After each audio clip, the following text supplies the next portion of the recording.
Il a marché à quelques reprises Compostelle et là, pense peut-être partir sur le chemin du Québec. Notre invité aujourd'hui, Daniel Lafont. Salut les passionnés! Ici Pascal Auger, journaliste, conférencier, formateur, secouriste certifié pour Québec-Compostelle, qui est préparé, formé, inspiré pour marcher au Québec ou encore Compostelle, et instigateur, coordonnateur du Chemin du Québec, 1200 km entre Montréal et le bout du monde, 1200 km de rando communautaire, de bonheur entre Montréal et le phare de Cap-Gaspé. C'est ça, le bout du monde. Donc, bienvenue à notre rando rencontre, encore avec invité aujourd'hui, Daniel Lafont. Une autre bonne raison également pourquoi j'ai invité Daniel, même si ça fait un petit bout de temps que je voulais inviter Daniel. Je le dis souvent, le chemin du Québec, c'est votre chemin, c'est notre chemin. J'en suis simplement l'instigateur, coordonnateur. Des idées qui sont venues de tout le monde sur les médias sociaux et tout. Puis à un moment donné, je me dis, faudrait le faire. Car je me suis mis au travail pour tracer le chemin du Québec, donc qui appartient à personne, il appartient à tout le monde finalement. Et il y a eu des idées puis des influences qui sont venues de partout. Et je suis content aujourd'hui d'avoir Daniel parce qu'une des influences est venue de Daniel. Je me rappelle à l'époque, on m'en parlait tantôt. Daniel prévoyait marcher un autre bout de Compostelle, mais à partir de Paris, mais vraiment à partir de l'aéroport. Il avait d'ailleurs commencé ce projet-là, ça a avorté pour des raisons X qu'on pourra rentrer tantôt. Mais ça m'a inspiré, pourquoi pas au Québec, le chemin du Québec, le commencer à l'aéroport. Alors, c'est plein d'histoires comme ça, le chemin du Québec. En lui-même, le chemin du Québec, c'est 400 ans d'histoire. Mais le tracé du chemin du Québec, c'est des influences de tout le monde. Et c'est pour ça que j'aime beaucoup reprendre quand les gens me disent que c'est mon chemin. Au contraire, c'est le chemin du Québec, votre chemin, notre chemin. Donc, votre rando rencontre que vous regardez est peut-être en direct aujourd'hui, à compter de 12h15 sur le profil Facebook Pascal Auger. Sinon, en rediffusion sur le profil Facebook ou encore sur la chaîne YouTube Québec Compostelle. On est également à la radio. CKVL dans le Grand Sud-Ouest de Montréal, CILE Havre-Saint-Pierre, CKCJ Lebel-sur-Quévillon, CJTB Tête à la Baleine, Allô la planète, la web radio diffusée à partir de France. On échange, ben oui, comme on vient de le faire sur la randonnée, c'est un peu ça. Je viens de vous mettre l'eau à la bouche en quelque sorte sur le genre de sujet que l'on fait également. Petit aparté. Cette semaine, dans les médias sociaux, je parlais entre autres des saisons de randonnée. Est-ce que vous avez une saison préférée pour aller faire de la randonnée? Puis ce qui est vraiment ressorti, je ne sais pas si c'est parce que, on en parle beaucoup ces temps-ci, l'automne. L'automne, c'est des couleurs, c'est une belle chaleur, pas trop chaud, pas trop frais. Ouais, OK. Beaucoup de gens donc, qui me parlaient de l'automne, une de leurs saisons préférées. J'étais un peu surpris, j'avoue, parce que la plupart du temps, on parle de l'été, hein, parce que c'est plus chaud. Etc. On peut voyager plus léger, moins de vêtements, etc. Alors, j'étais quand même surpris. Pas beaucoup de gens ont parlé du printemps ou encore de l'hiver, et pourtant, ces 4 saisons sont vraiment bien à marcher. C'est juste une question de préparation, d'être bien habillé en multicouche, en plus d'oignons, comme on dit. L'hiver, si t'as frette, c'est parce que t'es pas habillé. Point final. Fait que c'est ça. J'en glissais un mot donc cette semaine dans les médias sociaux. Mais pour l'instant, on va y aller et on va parler justement de randonnée au Québec ou encore Compostelle. On aime bien ça en faire toujours avec nos invités. On répond donc souvent directement avec les invités à vos questions. Vous savez qu'en tout temps, vous pouvez me rejoindre par les médias sociaux. Il y a le Facebook, le Messenger, le courriel, le téléphone. On a même une application directement. Vous pouvez nous rejoindre via notre site internet québeccompostelle.com. La première fois que j'ai connu Daniel, c'est parce qu'il s'apprêtait à faire Compostelle et ça m'a même influencé pour certains projets au Québec. On va en parler. Puis même que cette fois-là, ça n'a pas abouti. Et il y a plein d'histoires rocambolesques avec Daniel. Daniel Lafont, salut, bienvenue. Bonjour Pascal, je suis très content d'être avec toi aujourd'hui. Ben écoute, je vois que tu es assez thématique en arrière de toi. Peux-tu me dire un peu ce qu'on a en arrière de toi? Ici, c'est Fistera à la fin. J'ai aussi devant la cathédrale avec mes trois collègues de marche en 2017. Puis par là-bas, j'ai d'autres choses, là. J'ai OK. plein de photos, là. T'es J'ai même léger. un mannequin avec tout mon linge là, que j'ai porté sur le Camino Francaise. T'es légèrement passionné de Compostelle, hein? Très passionné, ouais. Ouais. Bon, on se reconnaît là-dessus. On va se faire un plaisir d'en parler de Compostelle dans les prochaines minutes, puis peut-être d'autres aventures. Je vais les découvrir. Moi, je le Mhm. dis tout le temps, quand j'ai des invités, moi, de un, je mets en valeur les gens qui aiment la randonnée, peu importe un peu dans quel domaine. Je mets en valeur leur expérience. Puis, si jamais d'autres gens viennent en entrevue un jour, je pose vraiment pas beaucoup de questions avant parce que j'aime beaucoup la spontanéité. Alors, c'est ça que je vais découvrir un peu avec toi. Dans le fond, je vais juste avoir le fond, puis après ça, on découvre ensemble. Mais avant, puis une chose d'ailleurs que je connais pas beaucoup de toi, parle-nous un petit peu de toi. Qui es-tu? D'où viens-tu? Dans quel coin tu habites? C'est quoi un peu ta vie finalement, là? Ben, moi, mon nom, c'est Daniel Lafont. Je suis traiteur de métier. Alors, j'ai mon entreprise depuis bientôt 20 ans. Et j'ai découvert les bonheurs de Compostelle en 2016. Par hasard, là, j'étais dans un auto en train de faire une livraison à Verdun. Puis j'ai entendu une conférence de Marcel Leboeuf à la radio. Et puis c'est ça qui m'a poussé. Ça faisait des années que je l'entendais à la télévision. Mais en 2016, ça a donné le déclic. Et puis, c'est ce qui a fait que j'ai parti en 2016. OK, ben écoute, allons-y dans le vif du sujet.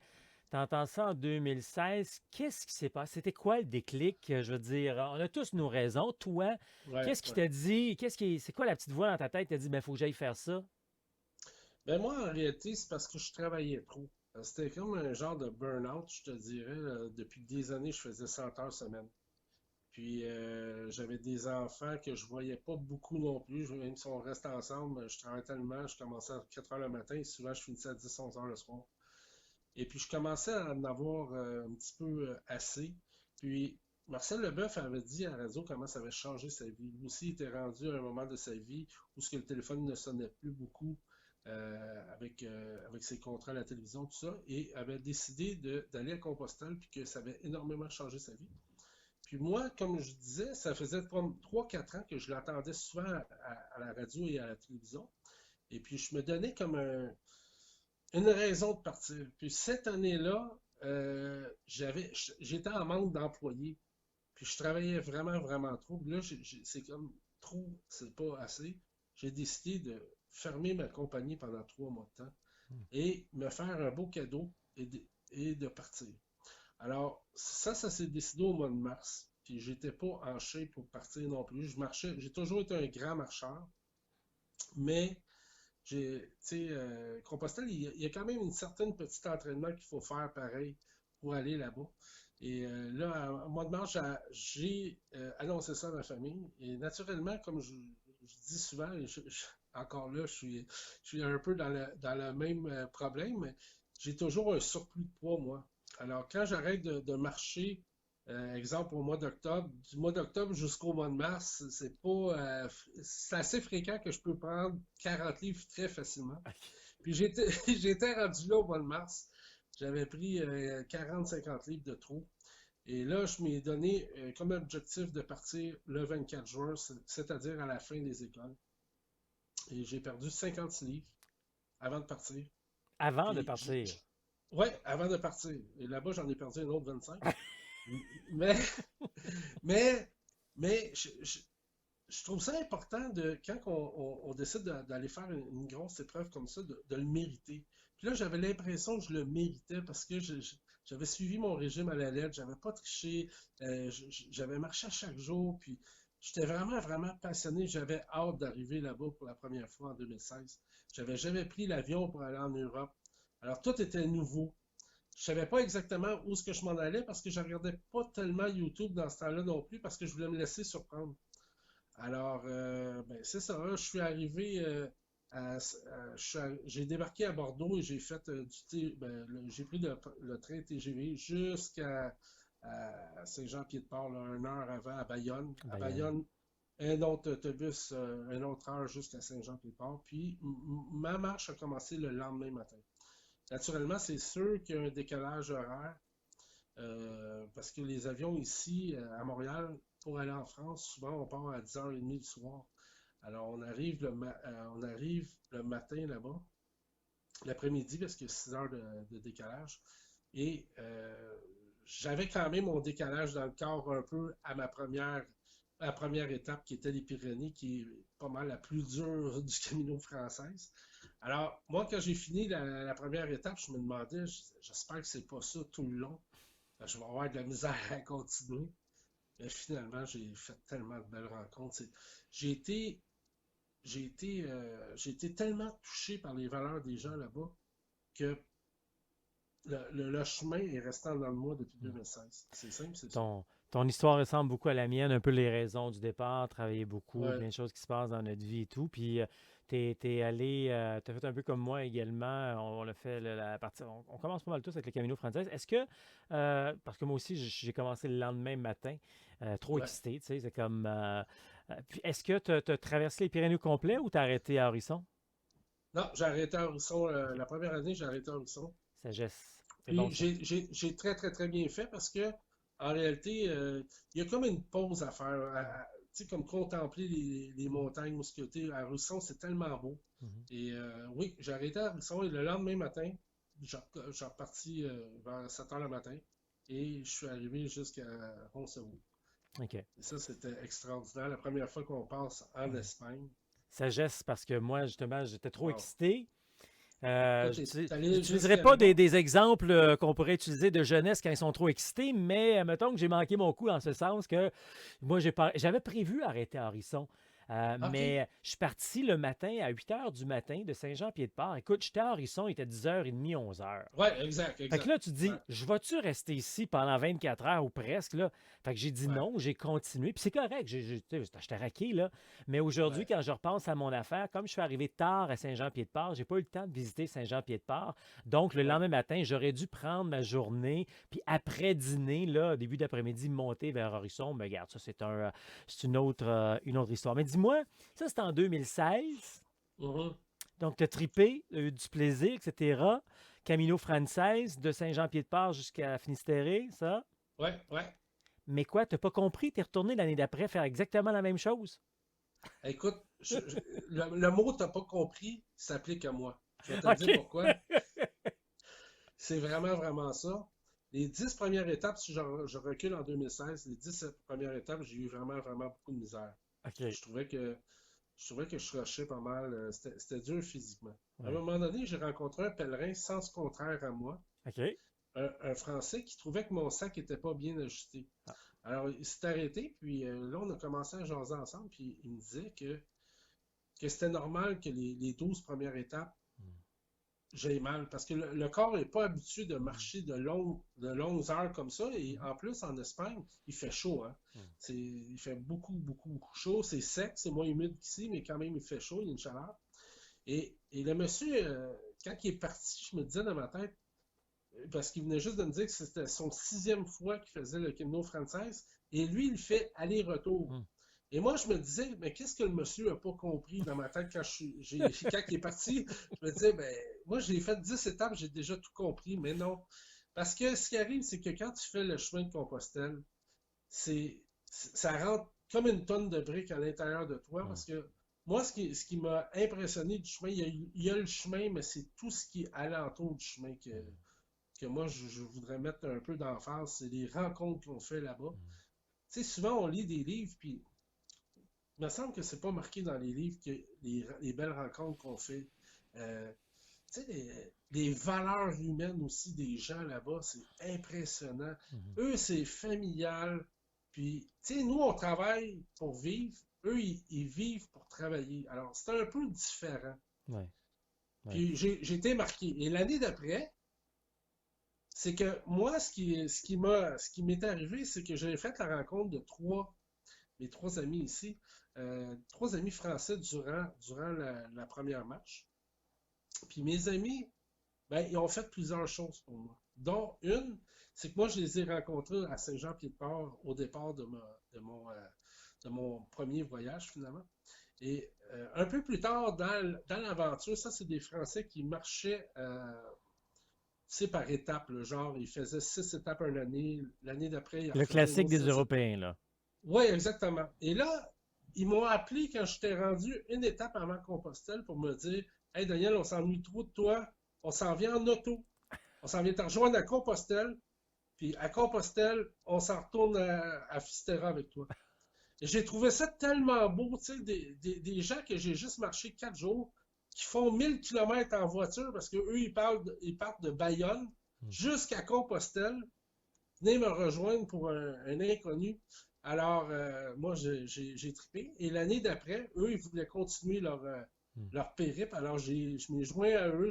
Moi, j'ai commencé. J'ai fait leurs 6 étapes avec eux encore. Et encore une fois, ils sont revenus me rejoindre à Compostelle. Ah, ouais. Parce que, ah ouais, des amitiés pour la vie, là, c'est Belle incroyable. Puis histoire moi, d'amitié. j'ai été chanceux, c'est que la première année, je suis arrivé le 25 juillet à Compostelle. Ouais. Et le 25 juillet, c'est une grande fête à Compostelle. Il y a Ben oui. énormément de monde. C'est comme Noël ici. Tu sais, c'est vraiment, vraiment très Ben oui, c'est populaire. la fête de Puis Saint-Jacques, ouais, ouais. c'est la fête de Saint-Jacques. Et puis, j'ai tellement aimé ça que j'ai Ouais. dit, on repart exactement les mêmes dates l'année prochaine, l'année suivante. Mm.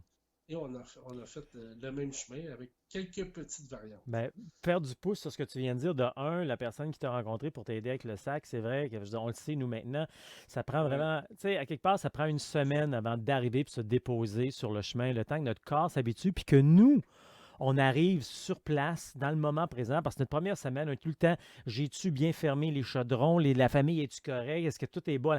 Après une semaine, enfin, on est là, puis on se dépose. Puis, c'est drôle ce que tu dis, tu étais là le 25 juillet, moi, j'étais là, tu essayeras ça aussi, à être à Compostelle le 24 juin. Parce que, tu sais, OK? la Saint-Jean-Baptiste, là, c'est pas juste une fête québécoise, hein? C'est une fête religieuse. Ouais, Alors, c'était drôle quand j'étais là, moi, à être là le 24 juin. Puis, tu sais, tu comprends pas tout ça tout à coup, là, tu sais, mais, hey, on est en train de célébrer la Saint-Jean, pour nous, la fête québécoise, à Compostelle, mais finalement, en tout cas, c'était drôle de célébrer en quelque sorte la Saint-Jean, peu importe pour quelle ouais, idée là-bas. Donc, ouais, tu es allé faire 2 fois ouais. le Camino Frances. Tu avais un autre projet également il y a quelques années. Puis c'est comme ça qu'on est rentré en contact. Je trouvais ça Ouais, exact. très intéressant, ce projet-là, où tu devais, quoi que tu l'as fait un peu, là, tu es parti, Ouais. tu es arrivé à Paris, tu voulais partir de Paris pour te rendre jusqu'au bout. Mais en réalité, je voulais partir de l'aéroport. Oui, c'est encore Alors, mieux. Ben oui. c'était mon projet. Puis, il n'y avait aucune route à partir de l'aéroport. Et j'ai rencontré quelqu'un par Internet, le Jean-François Féjoz, pour ne pas le nommer, qui est responsable un petit peu de la marche à partir de Paris. Puis, lui, il m'a dit, écoute, moi, je m'en vais voir à l'aéroport, je vais essayer de trouver une route, puis je te reviens. Puis comme je te dis, c'est ça qui est le fun entre pèlerins, c'est qu'on Ouais, devient une confrérie. Hein. Moi, je ne connaissais pas ce monsieur-là. Je l'ai ouais. connu une journée avant qu'il me dise ça. Puis, et finalement, il m'est revenu et il m'a dit je t'ai peut-être trouvé une place, là. Il va falloir que tu zigzagues un petit peu, mais ça se fait. Alors, il m'a envoyé le chemin par Internet et je commence ma, ma route à partir de l'aéroport. Et puis là, je passe par Saint-Denis. Et rendu à Saint-Denis, il m'est arrivé un petit incident, c'est que je m'ai fait arrêter par la police. OK. Parce qu'il trouvait que je passais dans une zone qui était trop dangereuse. Ah ouais. Ouais, il y a une zone en France, justement dans Saint-Denis, qui est considérée comme un petit peu un genre un Bronx à New York. OK. Puis la police m'a arrêté, ils m'ont dit, écoute, si tu passes dans cette zone-là, vu que tu as l'air un peu touriste, tout ça, je te le conseille pas. Alors moi, ce que je te conseillerais, c'est de bifurquer puis de t'en aller un autre chemin en direction de Paris, à la Tour Saint-Jacques. Puis c'est ce que j'ai fait. Je suis arrivé à la Tour Saint-Jacques et j'ai demandé mon crédential à la Tour Saint-Jacques, à Jean-François Féjoz, justement. Et puis là, j'ai parti marcher direction Massy. Et là, j'avais quand même une longue route parce que c'est quand même 1700 km jusqu'en Espagne. Mais j'étais en grande forme, j'avais pas peur de rien. La seule chose qui était un petit peu comme étrangère pour moi, c'est que quand on marche le Camino Frances, on est entouré de plusieurs pèlerins. Il y a plusieurs, c'est le chemin le plus populaire. Tandis que le chemin de Paris, il n'y a pas grand monde qui le marche. C'est un petit peu plus ben, pas anormal, mais les gens ne partent pas nécessairement de Paris. T'sais. C'est pas fréquent, tout simplement. Puis C'est là, pas toi, fréquent, c'était c'est ton ça. projet, mais tu as fait combien de kilomètres? Parce que fallu que tu reviennes de façon urgente. Tu as fait combien de Ouais, kilomètres finalement sur ton chemin? j'ai même pas fait 100 km parce Ah, qu'en réalité, mon père a fait une crise cardiaque. OK. Il s'en allait se faire amputer la jambe le même soir. Là, je reçois un téléphone à minuit le soir, puis pour me dire qu'il était rentré d'urgence à l'hôpital, sa jambe était rendue bleue, ça allait vraiment, vraiment pas bien. Alors moi, j'ai pris la décision de revenir. Ouais. Alors, je suis revenu à l'aéroport, et là aussi, il m'est arrivé une grosse aventure, c'est que moi, je suis arrivé à l'aéroport le vendredi. Il n'y avait aucun avion avant le dimanche, alors, puis il n'y avait aucun hôtel parce que c'était la Coupe du Monde. Alors, j'ai couché dans l'aéroport pendant 2 jours de temps, et c'était long. Mais finalement, j'ai bien fait. Je suis revenu, finalement, mon père s'en est sorti. Ouais. Il s'est pas fait amputer la jambe. OK.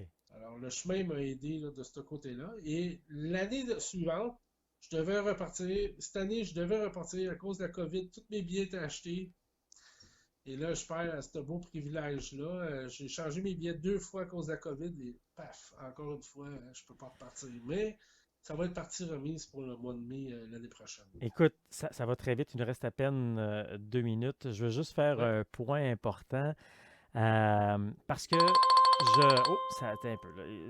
C'est du live et il se passe plein d'affaires en même temps. Laisse-moi arranger ça. Je sais pas pourquoi. Ça, c'est là. On fait ça. Bon, OK. On a toutes sortes de technologies pour que les gens nous rejoignent, puis ça, c'en est un. C'est du système que les gens nous rejoignent en nom. Je voulais juste dire en terminant, tu sais, j'en glisse un mot des fois dans mes vidéos, mais ce qu'on a fait, nous, ici, le tracé du chemin du Québec, c'est un tracé qui est influencé par tout le monde. Et puis, ton histoire de partir de l'aéroport de Paris m'avait vraiment allumé une cloche à l'époque. Puis quand on était en train de tracer le chemin puis qu'on cherchait un lieu de départ et tout, je me suis dit, ben pourquoi pas le commencer à l'aéroport de Montréal. Et c'est pour ça aujourd'hui, donc c'est un peu à toi que revient ce bout-là. C'est un peu à cause de ton histoire finalement qu'on a décidé de commencer le chemin à partir de l'aéroport de Montréal, se rendre jusqu'au bout du monde. Et de toute manière, l'aéroport de Montréal, je pense, comparé à l'aéroport où c'était à Paris, à l'extérieur de la Ouais, ville, est pas mal plus accessible. ouais, ouais, exactement. C'est plus Fait accessible, mais moi, de mon côté, je veux te féliciter aussi parce que les gens qui vont aller marcher le chemin vont découvrir un mélange de chemin à Compostelle. Tu sais, il y a un mélange là, vraiment là. Tu es sur le bord de l'eau, ça peut ressembler un petit peu au Camino du Nord.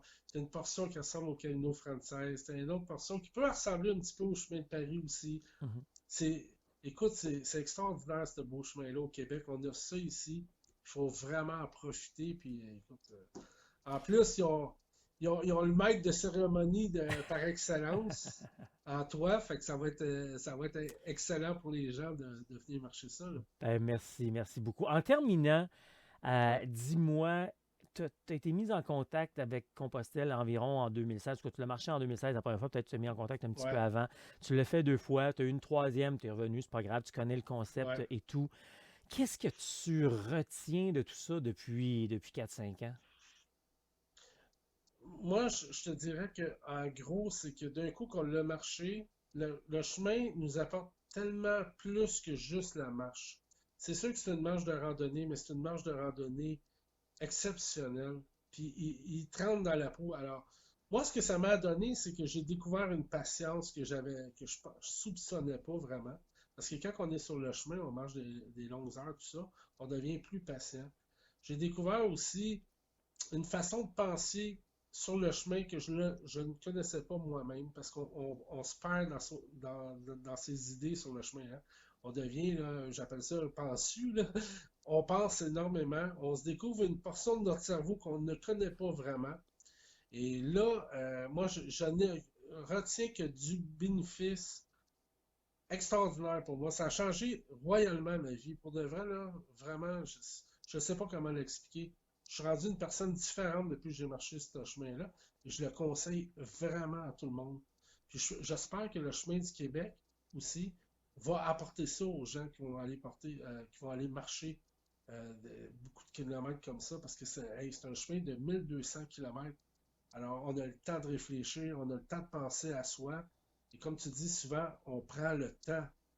Tu sais, ça, c'est important de prendre le temps de penser à soi et de s'aimer sur le chemin, c'est incroyable. Regardez les paysages en Gaspésie, tout ça, là, il y a tellement de beaux paysages, c'est incroyable. Sur ces paroles qui disent tout finalement, Daniel Lafont, merci beaucoup. Bien, merci à toi de m'avoir à ton émission, puis je te souhaite bonne continuité. Avec Québec-Compostelle, c'est des activités pratiquement à chaque semaine, chaque fin de semaine, que ce soit une rando d'un jour, rando d'une semaine, des activités de formation, des week-ends de formation rando. Puis si tout ça, ça ne fonctionne pas pour toi, ben, il y a même des formations qui se donnent en ligne, de plus en plus populaires, évidemment, parce que, bon, peu importe où on est dans le monde, au Québec, on peut regarder sur son téléphone, sa tablette, son portable, son ordinateur, son écran géant, sa télé intelligente, etc. Bon, on voit le portrait, là, on peut regarder ça de n'importe où, peu importe quand on est en déplacement également, donc suivre les formations. Alors ça, c'est disponible, les formations à la carte ou encore en formule quand on est membre. Et quand on est membre, on a plein d'autres avantages. Je vais y revenir dans les prochaines secondes. Là, ce que je voulais faire surtout, c'est regarder le calendrier des prochaines activités. Puis ça, c'est facile. On va sur, quand on est sur la première page du site, on clique sur calendrier. L'onglet qui est dans le milieu de notre page ou encore en haut à droite à côté du panier. Donc, on clique là-dessus. Et on a les activités qui s'en viennent dans les prochaines semaines, entre autres le 7 et le 8. C'est un week-end de formation rando avec encore 10 d'ailleurs de réduction dessus, donc il faut en profiter. Le lendemain, ben, c'est rattaché avec une journée rando cadeau pour les anciens. Ils peuvent venir donc joindre les nouveaux. Ça fait une belle communauté de marcheurs, une belle fête en quelque sorte pour célébrer la formation des gens. Et puis, prochain rando séjour, c'est du 14 au 22 novembre. On fait le tronçon entre Danville et Québec. Donc, c'est un beau tronçon pour débutants. C'est plat, ancien chemin de fer. Donc, et ainsi de suite. On a juste à voir sur le site internet québeccompostelle.com dans le calendrier de toutes les activités qui s'en viennent. Petit clin d'œil d'ailleurs, parce que ça s'en vient. 31 décembre, la rando du Nouvel An. Donc, à voir donc, sur le site Internet. L'idéal, c'est de devenir membre de Québec-Compostelle. On clique sur le bouton Devenir membre. Il y a différentes formules, mais dans chacune des formules, on inclut un programme complet de préparation, formation de 6 heures. On obtient pour près de 700 de rando initiation retrouvailles, tout à fait gratuitement. Ça, c'est des randos d'un jour qu'on fait un peu partout à travers le Québec. Généralement, il y en a 2 par mois. Alors, on obtient ça. Et puis, on a aussi des entrevues avec des passionnés de partout à travers le monde que je fais. Donc, c'est de la formation supplémentaire que je donne. Et tout ça, mais ça nous aide à développer notre passion avec cette communauté de marcheurs, peu importe que l'on soit débutant, intermédiaire ou encore avancé. Alors, c'est vraiment, ça vaut la peine donc de devenir membre. Et par la suite, bien, peut-être que ça te tentera de faire les week-ends de formation rando que l'on appelle une formation complète, le samedi plus théorique technique. Et le dimanche, c'est une formation pratique. Donc, c'est un 2 jours, plus de 14 heures de préparation, formation pour faire les week-ends de formation rando. Et qui sait donc, tu seras peut-être prêt après ça pour marcher de tes propres ailes. Ça fait bizarre à dire ça, hein? Marcher de tes propres pieds, voler de tes propres pieds, marcher de tes propres... On mélange tout ça ensemble. Donc, pour aller faire une rando au Québec ou encore Compostelle d'1 mois, 2 mois, 3 mois, ou peut-être venir avec nous, faire un rando séjour. Les randos séjours, donc, qui se font à chaque mois. 12 mois par année, oui, même dans la neige. On ne fait pas de la raquette, on fait de la rando, donc ça vaut vraiment la peine. Donc, le point de départ, québeccompostelle.com, c'est là que tu auras tous les détails pour les formations, préparations, etc. Et puis, comme je le mentionnais, surtout, ce qui est vraiment agréable, c'est qu'on va faire un tour sur le calendrier, puis on voit toutes les activités qui se passent. On voit les activités qui ont lieu dans notre région, ou encore si on veut se déplacer pour aller faire des activités d'une semaine, des fois, ou encore de formation. Donc, je rappelle, hein, les activités, ça se passe sur place physiquement, ou encore on peut faire de la formation à distance avec notre programme vraiment très, très complet de formation. Et par la suite, ben, tu pourras te joindre à nous pour venir mettre tout ça en pratique. Donc, c'est vraiment un monde très complet de randonnée. On devient de plus en plus passionné de la rando, de la marche. Ça nous fait du bien pour notre physique, pour notre mental. Alors, trouve ton atelier, trouve ton chemin. Vois le calendrier sur québeccompostelle.com. On est également sur Facebook, Instagram et YouTube. Québec-Compostelle, ça marche.